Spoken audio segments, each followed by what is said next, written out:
প্রত্যেক দিনের মতো চলে আসলাম আবার একটা রান্নার রেসিপি নিয়ে। তোমরা সবাই কেমন আছো? আশা করি ভালো আছো, ভালো থেকো। তো দেখো আজকে যে রেসিপিটা করছি সেটাই তোমাদেরকে দেখাচ্ছি। এখানে কড়াইতে কিন্তু আমি তেল গরম করতে দিয়ে দিয়েছি। এখানে আমি একটু ইলিশ মাছের মাথা দিয়ে হলুদ লবণ মাখিয়ে রেখেছি। এখানে দেখো কুমড়ো, আলু, পটল একদম কেটে রেখেছি। আর এখানে কিন্তু পুঁই শাক, এটা আমার একটা ফেভারিট সবজি, যেটা আমি খুব ভালোবাসি, আমার খুব প্রিয়।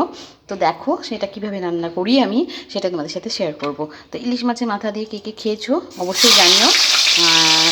ভালো তো ভীষণ ভালোই লাগে। আর যদি কেউ না খেয়ে থাকো তাহলে অবশ্যই একবার খেয়ে দেখো, খুব সুন্দর লাগে টেস্টটা।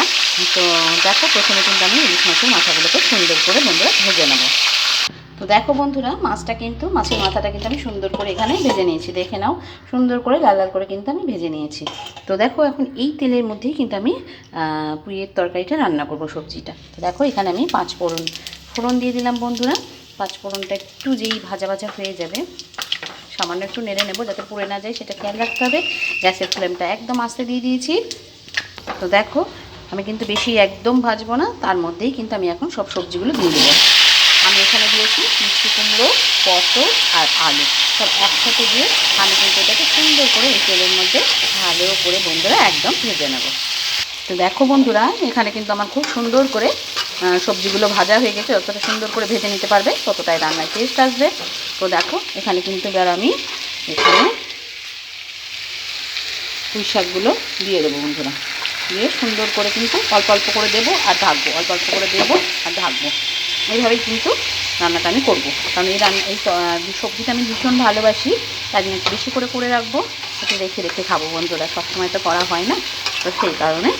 তো দেখো একটু করে কমবে, আমি তখনই কিন্তু এর উপরে শাকগুলো আরও দিতে থাকবো। কীভাবে করছি অবশ্যই স্টেপ বাই স্টেপ তোমাদেরকে দেখানোর চেষ্টা করছি, তোমরা অবশ্যই একটু খেয়াল করো।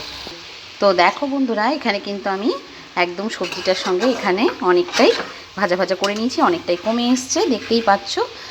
তো এই অবস্থায় আমি কিন্তু এখন এখানে আমি সর্ষে বাটা, সাদা সর্ষে, কালো সর্ষে আর কাঁচা লঙ্কা একসঙ্গে বেটে পেস্ট করে রেখেছিলাম, সেটা দিয়ে দিলাম।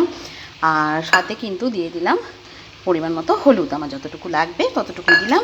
এবার স্বাদ মতো এখানে আমি নুনটাও দিয়ে দেবো, একদম নিজেদের পরিমাণ মতো দেবে। আর আমি এখানে সামান্য একটু মিষ্টি দেবো, যেহেতু আমার একটু ফ্লেভারটা ব্যালেন্সের দরকার, তাই যাদের মন হবে দেবে, যাদের মন হবে না দেবে না বন্ধুরা। এই পর্যায়ে আমি কিন্তু এখন মশলাটার সাথে সুন্দর করে কষিয়ে নেব। তো দেখো এখানে মশলাটার সাথে কিন্তু খুব সুন্দর করে আমি কষিয়ে নিয়েছি। এবার কিন্তু এখানে একদম অল্প পরিমাণে, দেখো দেখেই বুঝতে পারছো আমার কিন্তু একদমই সেদ্ধ হয়ে গেছে সব, শুধুমাত্র একটু ডাটাটার জন্য আমি সামান্য একটু জল দিলাম, যে একদম আস্তে আস্তে আমি কিন্তু এটা ঢেকে দেবো, যাতে একটু সেদ্ধটা হয়ে যায়। সবটাই হয়ে আসছে, সামান্য একটু একদম শেষের দিকে আমার রান্নাটা তোমরা দেখতে থাকো। তো দেখো এই অবস্থায় আমি কিন্তু এখন এই মাছের মাথাগুলোকে আমি পুরো দিয়ে দেবো বন্ধুরা, কারণ এই মাছের মাথাগুলো এই অবস্থাতে না দিলে, আমি একটু ভেঙে ভেঙে নিয়েছি দেখতেই পাচ্ছ, একটু সেদ্ধ হওয়ার ব্যাপার থাকে, একটু ঝোল ঢোকার ব্যাপার থাকে। তো এইবার কিন্তু আমি এটাকে একদম একটু ঢেকে দেবো 5 মিনিটের জন্য। দেখো রান্নাটা কিন্তু আমার একদম কমপ্লিট, কত সুন্দর হয়েছে রান্নাটা, দেখেই বুঝতে পারছো তোমরা, একদম টাইট করে নামিয়ে নিয়েছি। এরকম অবস্থায় কিন্তু আমি এখন গ্যাসের ফ্লেমটা পুরো বন্ধ করে দেবো বন্ধুরা। আর গ্যাসের ফ্লেমটা বন্ধ করে দিলাম, দেখো এবার কত সুন্দর লাগছে, তোমরা বুঝতে পারছো কিনা আমি জানি না, খেতে কিন্তু খুব সুন্দর লাগে।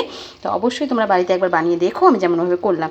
প্রত্যেককেই বলবো যদি রান্নাটা ভালো লেগে থাকে একবার বাড়িতে ট্রাই করো, আর কেমন লাগলো অবশ্যই কমেন্ট শেয়ার করো, এর মাধ্যমে আমাকে জানিও, কমেন্টের মাধ্যমে তোমাদেরকে আমার কেমন লাগলো রান্নাটা।